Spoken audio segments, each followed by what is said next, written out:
నా జీవితంలో నేను జడ్పీటీసీ అవుతా అనుకున్నప్పుడు జడ్పీటీసీ అయినా, నేను ఎమ్మెల్సీ అవుతా అనుకున్నప్పుడు ఎమ్మెల్సీ అయినా, ఎమ్మెల్యే కావాలనుకున్నప్పుడు ఎమ్మెల్యే అయినా, 2014లో ఎంపీ అవుతా అని చాలా ప్రయత్నం చేసింది, నీకు కూడా తెలుసు కదా. కాకపోతే 19లో అయినా అదే మల్కాజ్గిరి నుంచి, 14లో కూడా మల్కాజ్గిరి నుంచి అవుతా అని చెప్పింది, తెలుసు కదా. అక్కడ మిస్ అయినా కూడా 19లో మళ్ళీ అక్కడి నుంచి అయినా. జిల్లా పరిషత్ మెంబర్ ఉన్నప్పుడే తెలంగాణ వస్తే తెలంగాణకు ముఖ్యమంత్రి అవుతా అని చెప్పిన, అవునా? నీతో చెప్పిన కదా, నీకు గుర్తుంది కదా. ఆ రోజు చెప్పిన, ఆ రోజు రాజశేఖర రెడ్డి గారు, చంద్రబాబు నాయుడు గారు నాయకత్వం ముందు తెలంగాణ ఎక్కడి నుంచి వస్తుందా, పిచ్చి భ్రమలు అని మాట్లాడిన వాళ్ళు కూడా ఉండరు కదా. వచ్చింది కదా, వచ్చిన తెలంగాణకు ముఖ్యమంత్రి అయినా కదా. ఈ రోజు కూడా నేను చెప్తున్నా 34 వరకు నేనే ఉంటా, నేనుంటా. కాన్ఫిడెన్స్ సార్, నేను ఈరోజు నీ ముందర చెప్పిపోతున్నా, నువ్వు దాచిపెట్టుకో. 34 తర్వాత నేను జాతీయ రాజకీయాల వైపు పోయినప్పుడు ఆ రోజు వచ్చి నువ్వు అడుగు. నువ్వు ఆ రోజు చెప్పి 34 వరకు ఇక్కడ 34 వరకు స్టేట్ పాలిటిక్స్. 34లో గెలిస్తే కూడా రేవంత్ రెడ్డి సీఎంగా ఉండరు, వెళ్ళిపోతారు. 34 తర్వాత మొత్తం 100% సీట్లు గెలిపించి కాంగ్రెస్కి అధికారం ఇచ్చినా కూడా నేను ముఖ్యమంత్రి పదవి తీసుకోను.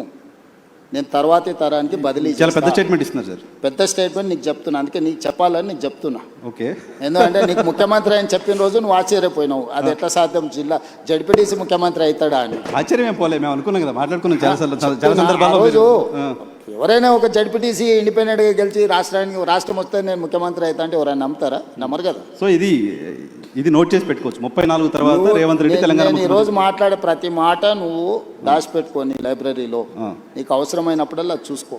నేను ఈ రోజు చెప్తున్నా, 34 వరకు నేను ముఖ్యమంత్రిగా ఉండి 34 తర్వాత పార్టీ ఎవరిని చేస్తే వాళ్ళని ముఖ్యమంత్రిని చేస్తా, నేను గాను.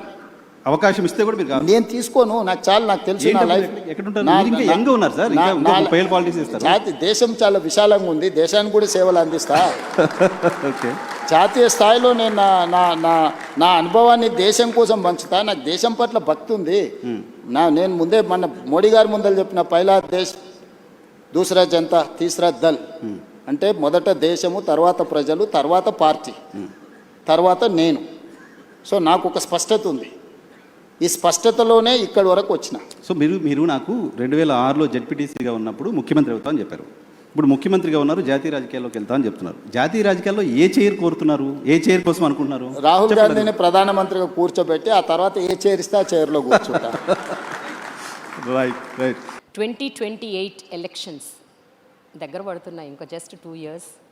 ఏంటి ma'am, what is your plan? అంటే మీరు పక్కాగా సింగిల్గా కంటెస్ట్ చేయబోతున్నారా, లేకపోతే పొత్తులు పెట్టుకోబోతున్నారా?